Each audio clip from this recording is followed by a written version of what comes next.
Hi అండి. అందరూ ఎలా ఉన్నారు? బాగున్నారా? అందరూ బాగుండాలి. అందులో నేను ఉండాలనుకుంటాననమాట. అలాగే ఉండాలి. ట్రైన్ వచ్చేసిందండి. ఎందుకంటే మేము నంద్యాల వెళ్తున్నాము. మా పెద్ద ఆడపడుచు వాళ్ళ ఊర్లో ఏడు శనివారాల వ్రతం చేసుకుంటుందనమాట. అలాగే వాళ్ళ మనవరాలు ఏసికది కూడా బర్త్‌డే ఉంది. దానికోసమని మమ్మల్ని రమ్మని చెప్పారు. మేము వస్తామో లేదనేసి కూడా రిజర్వేషన్ కూడా చేపించేశారు వాళ్ళే. ఇంకా అందుకోసం ఈమె మా చిన్న ఆడపడుచు, నాకు ఇద్దరు ఆడపడుచులు ఉన్నారు. పెద్ద ఆవిడ మాత్రము అక్కడే ఉంటుంది నంద్యాలలో. ఇక్కడ ఈమె మాత్రము మా దగ్గరే ఉంటుందండి హొసపేటలో. కానీ నేను ఎప్పుడు వదిన అని పిలవను, ఈమెను చిన్న సరోజ చిన్న సరోజ అని పిలుస్తూ ఉంటాను. ఎందుకంటే నాకంటే ఇద్దరము సరిసమానం వయసులో ఉంటామనుకుంటాను. అందుకోసమని ఎక్కువగా సరోజ అని పిలుస్తాను. ఆమె కూడా ఏమి అనుకోదు సరోజ పిలుస్తున్నాననేసి. ఏమనుకుంటుందేమో మనసులో తెలియదు. నాకు మాత్రం ఎప్పుడు అనలేదు నన్ను వదిన అని పిలవమనేసి. మా వారి వాళ్ళ అక్కయ్య కాబట్టి వదిన వరుస అవుతుంది కదా, ఇంకా అయినా కానీ నేను సరోజాననే పిలుస్తానన్నమాట. ఇంకా మా వారు మాత్రము ఇంకా అందరం వెళ్ళాలనేసి ఇంకా ముగ్గురు బయలుదేరాము. మాతోటి ఎప్పుడైనా కానీ సరోజ మాతోటి కంపల్సరీ వస్తుందండి. మేము ముగ్గురం కలిసే వెళ్తుంటాము. ఎక్కడికి వెళ్ళినా కానీ, ఏ ఫంక్షన్కి వెళ్ళినా కానీ కలిసి వెళ్తామన్నమాట. ఫంక్షన్కి కానీ ఊర్లకు కానీ నాకు ఎప్పుడు మేమిద్దరం లేకుండా ఎక్కడికి వెళ్ళామన్నమాట. బాగా ఎక్కడికి వెళ్ళినా కానీ వెళ్ళాల్సిందే ఇద్దరం కలిసి. ట్రైన్లో వెళ్ళడం అంటే నాకు చాలా చాలా ఇష్టం. ట్రైన్లో జర్నీ ఎక్కడికైనా వెళ్ళాలన్నా కానీ బస్సులో వెళ్ళొచ్చు, కానీ నాకెందుకో ట్రైన్లో బాగా ట్రైన్ ఎందుకు ఇష్టం అంటే అక్కడ అందరూ అన్నీ దొరుకుతుంటాయి. తినడానికి కానీ కూర్చోను మాట్లాడుకోను, అలాగే ఎంజాయ్ చేసుకుంటూ వెళ్ళొచ్చు. దానికోసమని ఇంకా నేను ట్రైనే ఎక్కువగా ఇష్టపడుతూ ఉంటాను అనమాట. ట్రైన్లో ఈసారి ఏమి రాలేదండి. ఊరికే సమోసాలు ఏమో వచ్చినట్లున్నాయి. చిన్న చిన్న సమోసాలు ఉంటాయి కదా, బుడ్డి బుట్టివి 10 రూపాయలకు 10 ఇస్తారనమాట. మా సైడ్ ఎక్కువగా అవి ఎక్కువగా ట్రైన్లో దొరుకుతూ ఉంటాయి. దానికోసమని ఇంకా నాకు ట్రైన్లో ఎక్కితే చాలు ఏమైనా కానీ తినాలనిపిస్తూ ఉంటుందన్నమాట. ఎక్కువగా నేను ఈ ఇంటి దగ్గర మాత్రం ఏం తినను, కానీ ట్రైన్లో ఎక్కితే మాత్రం కంపల్సరీగా నాకు కావాల్సిందే అవి ఇవి అన్నీ కొనుక్కొని తింటుంటాను. టీ కూడా తాగుతాను లాస్ట్కు. అట్లాగే సరోజ ఇంకా మేమిద్దరము ఇంకా ఆల్రెడీ సీట్ వేసేసుకున్నామంటే 5 గంటల సుమారు. అయినా కానీ ఎక్కువగా జనాలు లేరు. లేకుండా ఉంటే మాత్రం కూర్చొని పడుకోవడానికి ఉండేది కాదు వీలు. కానీ ఇంకా ఎవరు లేరనేసి మా వారు వేసుకొని పడుకోండి పడుకోండి అని చెప్పేసరికి ఇద్దరం వేసేసుకున్నాము. ఇంకా మా వారైతే పాపం భోజనం కూడా చేయలేదనమాట. అర్జెంటుగా ఇంక పరిగెత్తుకుంటూ వచ్చేసాము అన్నీ. ఈసారి మాత్రం నేనే అన్నీ సర్దేశాననమాట రావడానికి ప్రయాణానికి. ఇంకా వాళ్ళకి అర్జెంట్ అయిపోయింది. మేము ఎక్కడ లేట్ చేస్తామనేసి ఇంకా సరోజ మాత్రం ఎప్పుడు తొందర రండి వస్తున్నారా రాలేదనేసి 10 సార్లు ఫోన్ చేస్తుంది. ఇంకా గుంతకల్ వచ్చేసిందండి. అక్కడ ఇంకా నేను చెప్పాను కదా, నాకు ఎక్కడైనా కానీ వెళ్ళేటప్పుడు టీ తాగడము, కాఫీ తాగడము, జ్యూస్ తాగడం అన్నీ చాలా చాలా ఇష్టం అనమాట జర్నీలో.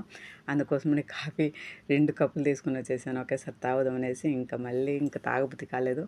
అలాగే మా వారికి ఇచ్చేసాను అనమాట. మా వారు కూడా ఇంట్లో ఉంటే తాగరనమాట. మేము అసలు టీనే పెట్టుకోము, కానీ బయటకు వచ్చేసరికి తాగాలనిపిస్తుంది. అందుకోసమని కొద్దిగా తాగేసాము. ఇంకా బాగా వేడి వేడిగా చాలా ఇంట్రెస్ట్ అనిపించింది అనమాట. కూర్చొని అంత లెక్క చూసుకుంటూ తాగడము.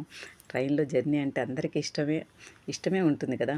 నాకు కూడా చాలా చాలా ఇష్టము. అందరికంటే చిన్న పిల్లలాగా అనిపిస్తుంది అనమాట నాకు ట్రైన్లో జర్నీ చేయడం అనమాట. అలాగే ఇంకా ట్రైన్లో బయలుదేరామన్నమాట. అక్కడ మా వదిన గారికి మాత్రం ఎప్పుడు వస్తారా అని ఆమె ఫోన్ చేస్తూనే ఉందన్నమాట. ఎక్కడున్నారు ఏమి, ట్రైన్ ఎక్కితే చాలు ఇంకా ఫోన్లు వస్తూనే ఉంటాయండి. ఎక్కడున్నారు మీరు, ఎంతసేపటికి వస్తారు అది అనేసి. ఇంకా ఇంటికి వచ్చేసరికి చూడాల్సింది.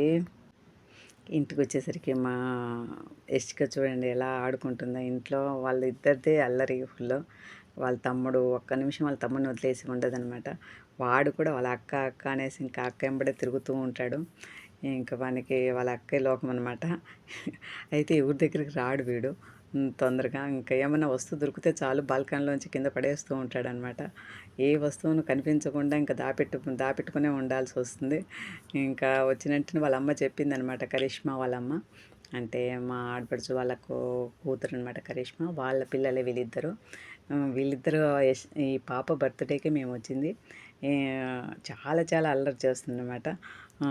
ఆ బాబు చూస్తే ఇంకా అంత బాగా ఆడుకుంటాడనమాట. ఏమి అల్లరి ఎక్కువగా చేయడు వాడు. కానీ ఫోన్ చూస్తే మాత్రం వదలడనమాట. ఫోన్ చూస్తే కంపల్సరీగా తీసుకుంటాడు. ఎవరు తెలియకుండా బయటికెళ్ళి కాంపౌండ్‌లోంచి బయట పడేస్తాడనమాట కిందికి. మొన్న వాళ్ళ నాన్నది కూడా అలాగే పడేయడానికి పోయాడు. కానీ కనుక్కొని ఇంకా తీసేసుకున్నాడనమాట. ఇంకా మా వదిన చూస్తే ఇంకా 7 శనివారాలు వ్రతం చేస్తుంది ఆమె. ఒక 7 శనివారాలు కంప్లీట్ అయ్యాయన్నమాట. ఇంకా 8వ శనివారం వడ్డీ శనివారం అంట.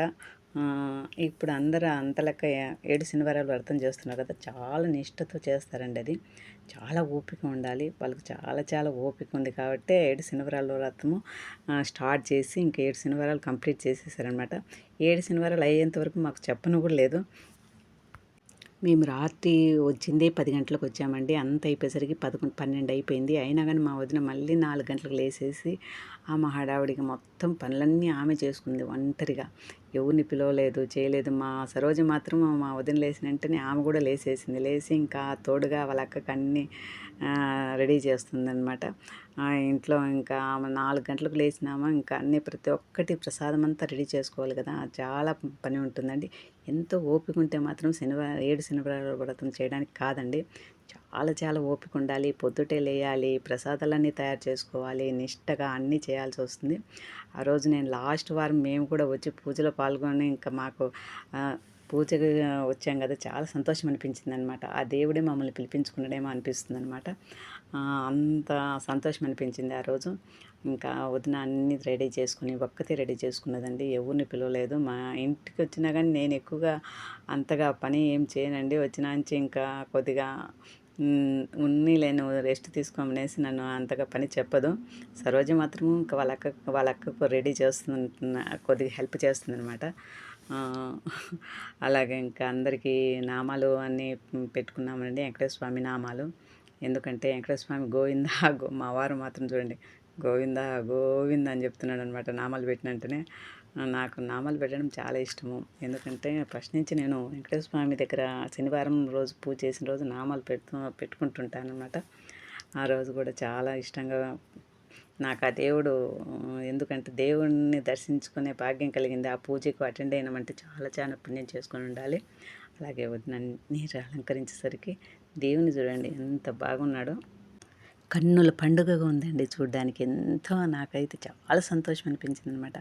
దేవుని అంత వెంకటేశ్వర స్వామి గుళ్ళో ఎట్లా ఉంటుందో అలాగే అన్ని రకాల పిండి వంటలు చేసి అన్ని పటాలకు తుడిచి అవన్నీ పెట్టి పొట్లు పెట్టి అలంకరిస్తారు కదా, మనసు ఎంతో ప్రశాంతంగా అనిపిస్తుందండి. అది తెల్లవారుజామునే లేచి చేస్తారంట.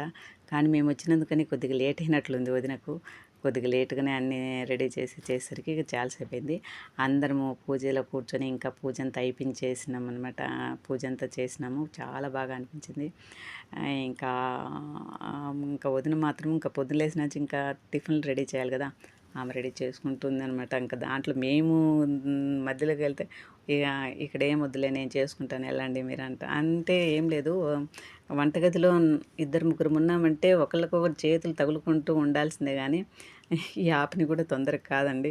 ఎవరు చేయాల్సిందో వాళ్ళు చేస్తేనే వాళ్ళకే తెలుస్తుంది. ఎవరింట్లో వాళ్ళ వస్తువులు ఎక్కడ పెట్టింటారో ఎక్కడే ఉంటాయో వాళ్ళకే తెలుస్తుంది. కాబట్టి మనం మధ్యలో వెళ్ళినా కానీ అంత తెలియదు దాని గురించి.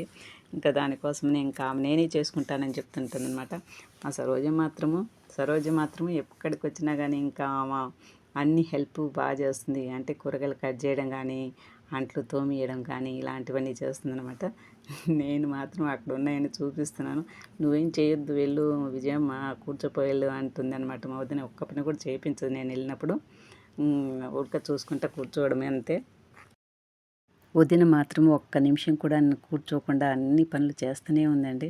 అంటారు కదా, 3 కొప్పులు ఒకే చోట చేరితే పనులేం కావనేసి ఇంకా మాటలు పెట్టుకొని అలాగే ఇంకా మాట్లాడుకుంటూనే ఉంటుంటాము. ప్రతి ఒక్కటి విషయం మాట్లాడుకుంటూ చేస్తున్నారనమాట. అంటే మనకు మాట్లాడుతూ ఉంటే మనకు పని చేసిన అలసటే అనిపించదు. కానీ చాలా పని ఉంటుంది కదా, చాలా మళ్ళీ ఇంకా వాళ్ళ కూతురు వాళ్ళ అత్తమామల్ని చాలామందిని పిలిచారండి. బర్త్డే కూడా ఉంది. పూజ ఒకటే కాదు, వెంకటేశ్వర స్వామి పూజ ఒకటే కాదు, పాప బర్త్‌డే వాళ్ళ మనవరాలు బర్త్‌డే కూడా ఉంది కాబట్టి చాలా పని ఉంటుంది. అందరూ వస్తారు చాలామంది కాబట్టి పులిహార చేసేసింది. ఇంకా ఓలిగలు అంటే భక్షాలు, వంకాయ కూర, ఇంకా పులిహార కలుపుతూ ఉందనమాట. సార్‌కి నన్ను పిలిచి టేస్ట్ చూడు అని చెప్పేసరికి నేను టేస్ట్ కూడా చూశాను. నాకు కొద్దిగా ఉప్పు ఎక్కువగా నేను తినేది కాబట్టి ఉప్పు ఎక్కువగా ఉంటుంది. ఉప్పు ఎక్కువగా కావాలంటుంటాను. వాళ్ళు మాత్రం ఉప్పు తక్కువగా తింటారనమాట. అలాగే మా వారు వీడియో తీస్తున్నారు. ఒక సైడ్ నుంచి తీస్తున్నారు. చాలా బాగా వచ్చింది పులిహోర మాత్రం చాలా బాగా వచ్చిందనమాట.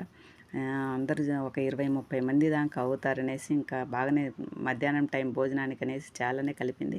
అలాగే భక్ష్యాలన్నీ రెడీ చేసింది. ఓలిగలు, భక్ష్యాలు, మళ్ళీ ఇంకా పులిహార, పప్పు, చారు, వంకాయ కూర, అప్పడాలు ఇవన్నీ తయారు చేసేసిందనమాట. నిలబడి అక్కడే చేస్తుంటే నాకు చాలా పాపం అనిపించింది. ఎందుకంటే ఇంకా ఒకళ్ళే వాళ్ళ ఇంట్లో వాళ్ళు చేసుకోవడానికే మనకు వాళ్ళకు ఇంకా మీరెందుకు చేస్తారులే అనేసి దగ్గరికి కూడా రానివ్వరనమాట. ఎందుకులే నేనే చేస్తాను అనేసి. ఇంకా ఇక్కడ యశిక చూడండి, బర్త్డేకు తెచ్చిన బెలూన్స్ వాళ్ళ తాతయ్య మా అన్నయ్య అనమాట అన్ని పనులు చేస్తారండి. కొద్దిగా మా వదినకు మాత్రం చాలా హెల్ప్ చేస్తారు ఆయన. ప్రతి ఒక్క విషయంలో కూడా హెల్పింగ్ నేచర్ అనమాట. చాలా చాలా బాగా సాయం చేస్తాడు. కొంతమంది అయితే భార్యలకి ఏం సాయం చేసేదిలే అనుకుంటారు, కానీ అన్న మాత్రం చాలా బాగా సహాయం చేస్తాడు. వచ్చిన వాళ్ళని కూడా చాలా బాగా రిసీవ్ చేసుకుంటాడనమాట. అలాగే ఇంకా యసికకి అన్ని బెలూన్స్ మొత్తం ఏమేమి డెకరేషన్కి సాయంకాలము ఆ బర్త్డేకి ఏమేమి కావాలో అన్నీ తెచ్చేసారనమాట. అన్న ఒక్కడే వెళ్ళి తెచ్చేసారనమాట. ఇంకా బెలూన్స్ తెచ్చిన వెంటనే అవేమో మిషన్ తెచ్చిందంటే బెలూన్ ఊదడానికి కూడా రాదు అనేసి మనకి బెలూన్స్కు అదే ఒకటి గాలి కుట్టేదేమో తెచ్చి ఇచ్చారనమాట. ఆ పాప అన్నిటి కొట్టి పడేస్తుంది అనమాట. అన్నీ కొట్టి బాగా కట్టి పెడుతుంది. అన్ని వచ్చినట్లుగా చేసేస్తుంది అన్ని పనులు. ఇంకా వాళ్ళ తమ్ముడు చూడు నాకు ఇవ్వలేదనేసి వాడు ఎంత గొడవ చేస్తారంటే అంత గొడవ చేస్తారనమాట ఇంట్లో. అందరూ వచ్చేసారండి. వాళ్ళ యసిక వాళ్ళ జేజి నాన్న, వాళ్ళ అమ్మ, వాళ్ళ అత్తయ్య పిల్లలు వచ్చేసరికి ఇంకా ఎవరి మాట వినరనమాట. పిల్లలు అంతే కదండి. ఇంకా సందడే ఆ రోజు మొత్తం సందడే ఉంది ఫుల్గా. ఇంకా భోజనానికి ముందే అన్నీ ఇంకా పిల్లలందరూ ఆడుకుంటున్నారు. మా వదిన మాత్రం కొద్దిగా ఫ్రీ అయినట్లుందనమాట. ఎందుకంటే వచ్చిన వాళ్ళని పలకరించాలి కదా. పలకరించి మాట్లాడుకుంటే బాగుండదు. అన్నీ పలకరించుకుంటూ ఎలా ఉన్నారు అది ఇది అనేసి కొద్దిసేపు వచ్చి నిలబడిందనమాట. ఇంకా ముందు మా ఆడపడుచు మనవరాలి బర్త్‌డే అని చెప్పాను కదా, అదే యసికదు. వాళ్ళు చాలా రోజుల నుంచి బర్త్‌డేనే చేయలేదు ఇంట్లో. అందుకోసమని ఈసారి కంపల్సరీగా చేయాలనుకున్నారు. మేము మాత్రము ఇంకా ఊరు నుంచి బట్టలు తీసుకురాలేదండి. ఎందుకంటే సైజ్ తెలియదు, పాప హైటు, వెయిటు ఇవన్నీ తెలియవు కదా. ఆ పాపని పిలుచుకొని పోయి తీసుకొద్దాం అనుకున్నాము, కానీ ఆ పాప బిజీగా రాలేదనమాట. మేము పిలిచినా కానీ రాలేదు. అందుకనే సిఎంఆర్ షాపింగ్ మాల్ ఉంది కదా నంద్యాలలో, అక్కడికి వెళ్ళామన్నమాట. అక్కడికి వెళ్ళేసి ఇంకా బట్టలు చూస్తే ఆడపిల్లల డ్రెస్సులు మాత్రము చాలా చాలా ఉన్నాయండి. అన్ని రకాల వెరైటీస్ ఉన్నాయి. మగ పిల్లలకు కూడా అన్నీ ఉండవు అనిపిస్తుంది. ఎందుకంటే మగ పిల్లలకు దొరకవు ఎక్కువగా డిజైన్స్ ఉండవు, ఎక్కువగా వెరైటీస్ ఉండవు అనమాట. ఆడపిల్లల్లో మాత్రము ఆడపిల్లలకు చొక్కా ఫ్రాక్స్ కానీ అన్నీ ప్రతి ఒక్కటి వెరైటీ ఉన్నాయండి ఇక్కడ. అన్నీ చూసి ఇంకా లాస్ట్కు 2 డ్రెస్సులు మాత్రం డ్రెస్ అన్నీ సెలెక్ట్ చేసుకుని వచ్చేసరికి ఇంటి దగ్గర అంతా డెకరేషన్ చేసేసారండి. పాప యశిక బర్త్డేకి అనేసి వాళ్ళ తాతయ్య మాత్రం చాలా కష్టపడి రెడీ చేశాడండి అన్ని. చాలా క్యూట్గా ఉంది. యశిక డ్రెస్ ఎలా ఉందో కేక్ కూడా అలాగే తయారు చేయించారనమాట. అందరూ బాగా ముస్తాబైన యశిక డ్రెస్ ఎలా ఉందా, కలర్ ఉందో అదే కలర్ వాళ్ళ తాతయ్య కేక్ తెప్పించాడండి. చాలా సంతోషంగా అందరు కేక్ కట్ చేసి హ్యాపీ బర్త్డే అని చెప్పేసానమాట. చాలా బాగా జరిగింది బర్త్డే కానీ పూజా కార్యక్రమం కానీ. ఈ వీడియో మీకు నచ్చితే కామెంట్స్ రూపంలో తెలియజేయండి. బాయ్ అండి.